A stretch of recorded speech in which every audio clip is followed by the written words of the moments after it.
fought in the Mediterranean Sea from June 1940 until the early months of 1943 was a long and painful struggle for the control and protection of sea lanes. This aspect was crucial for the war effort over two main opponents of this battle, Italy and the British Empire. The Italian Regia Marina had to protect the convoy routes from mainland Italy to the Libyan ports, mainly Tripoli and Benghazi.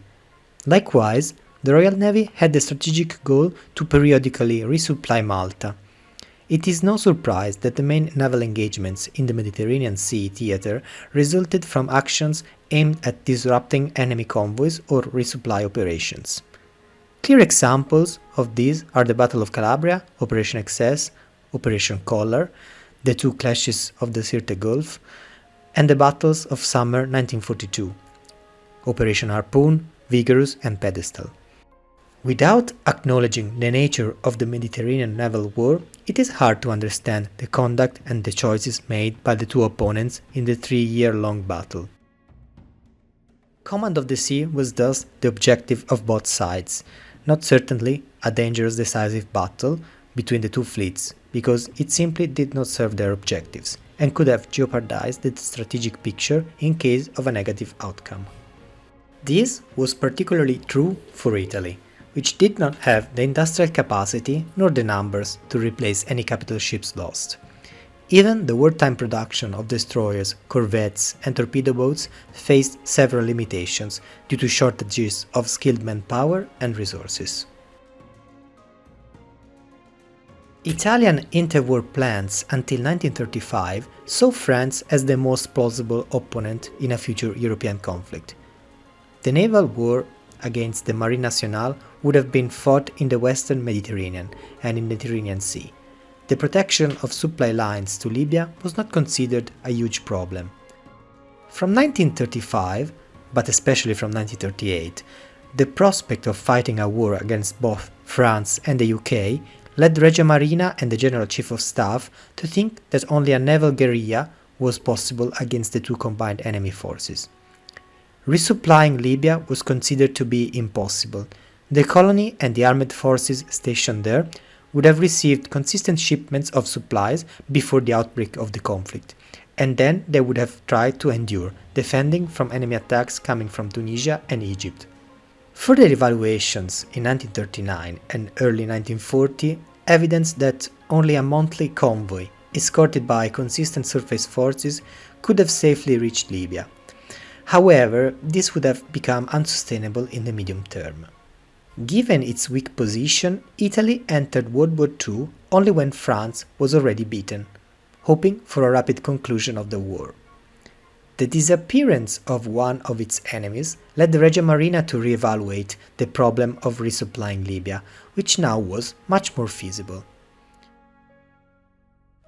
However, the absence of any consistent pre-war planning due to the factors mentioned before, led to a general improvisation of the logistical apparatus responsible for the supply shipments. Power overlaps between different authorities and rivalries among the armed forces also certainly did not help.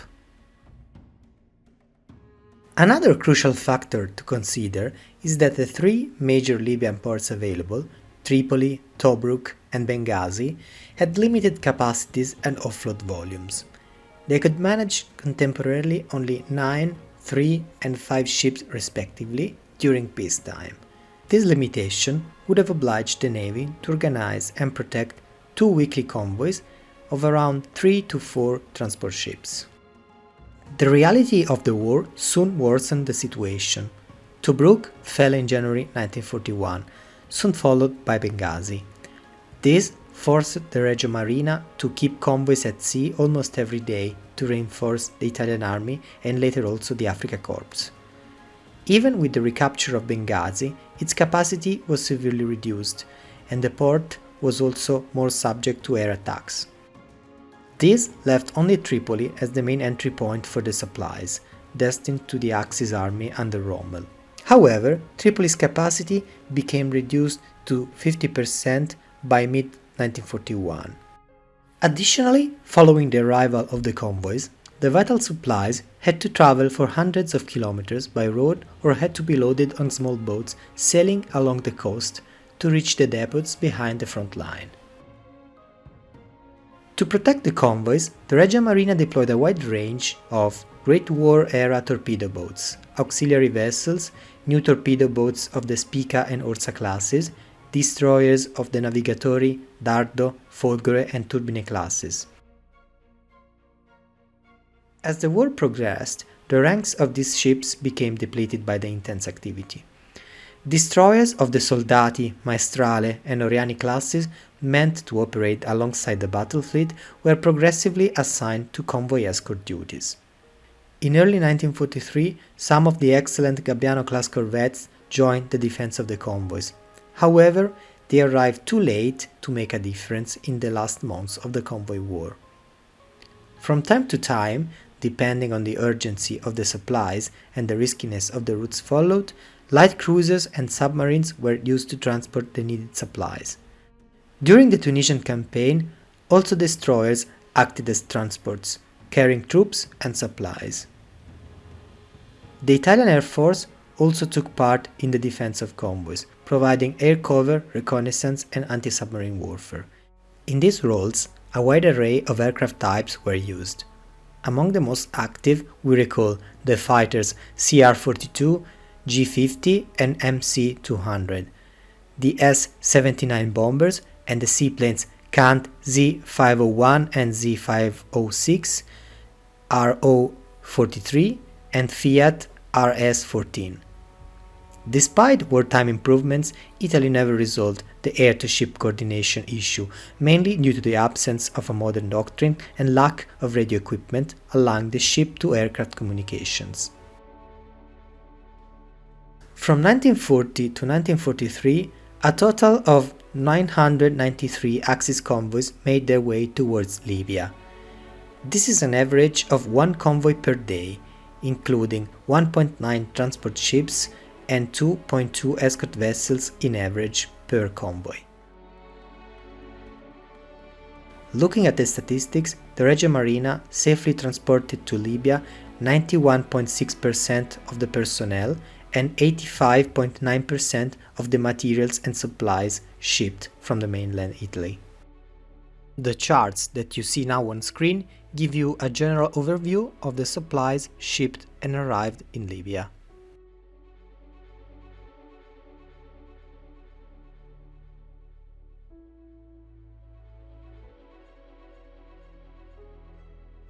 This is a general overview, and it is also important to distinguish the different phases of the battle of the convoys, which can be observed from the data relative to the monthly flow of supplies. In 1940, the Italians faced no substantial threats from Malta and other British forces, thus pushing through almost 100% of shipments. In 1941, after an initial period of relative calm and the presence of the German 10th Fliegerkorps in Sicily, things started to deteriorate from summer 1941 and culminating with the black period of Axis shipments of November 1941. This later period coincides with the renewed British offensive effort, the deployment of the Force K in Malta, and the reduced intensity of the Axis bombing campaign over the island. To overcome the supply crisis, the Italian Navy committed its battleship force into the fray of the convoy battle, pushing through a series of convoys that proved instrumental for the counterattacks launched by Rommel in January and February 1942. As a result, from December 1941 until summer 1942, the situation turned again in favor of the Axis, due to the annihilation of Force K, the severe capital ship losses suffered by the Royal Navy in the last stages of 1941, and the second Luftwaffe offensive against Malta. The tide turned once again in favor of the Allies from July-August 1942. Axis supplies continued to flow into North Africa, but with losses increasing and further attrition affecting the exhausted merchant ships, destroyers and torpedo boats. By the time of the Battle of El Alamein, The Allied overwhelming forces and the imminent arrival of the Americans in the theater compromised the strategic situation for the Axis. After the loss of Libya, the final Axis resistance in Tunisia required a new constant resupply effort. In almost 6 months, the Regia Marina organized 276 convoys, each one with an average of 1.6 transport ships and 2 escort vessels. Due to the lack of fast merchant ships, the Regia Marina increasingly utilized the destroyers to transport supplies and personnel to Tunisia. In this new context, the Regia Marina faced the reborn Force K, the newly constituted Force Q based in Algeria, the renewed British submarine offense, and almost 5,000 Allied aircraft, mainly bombers, deployed in that theater. Against such unfavorable odds, the units of the Regia Marina continued to cross the Sicilian Channel, paying a heavy toll in terms of ships and men. They granted the safe arrival of 93% of Axis military personnel and of 71% of equipment and supplies.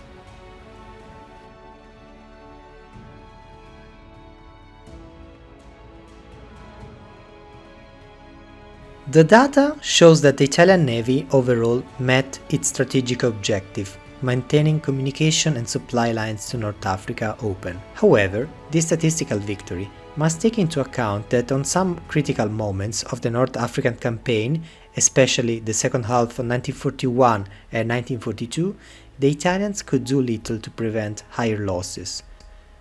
This was due to a combination of lack of resources, structural limits, and enemy superiority. The attrition caused by almost 3 years of naval war proved to be unsustainable, especially for the merchant ships involved in the relentless fight. The graph shows that before the Italian declaration of war in June 1940, Italy could rely on a merchant fleet of around 3.5 million tons of shipping. Due to the hastened decision to enter into war, 1/3 of this fleet was caught outside the Mediterranean on the 10th of June 1940, thus reducing the available merchant ship fleet to 2.3 million tons of shipping. The losses and the attrition caused by the war meant that by September 1943 the merchant fleet was reduced to 1.4 million tons of shipping, with extremely varying degrees of serviceability. Contrary to some popular belief, originated also by wartime propaganda, the Regia Marina didn't hide in port and kept warships at sea every day. It fought bravely a harsh battle with limited means, fulfilled its duties, but paid an unsustainable price. I hope you have enjoyed this video. Please let me know what you think in the comments. As always, sources are in the description, and you can also find the links to my social media pages.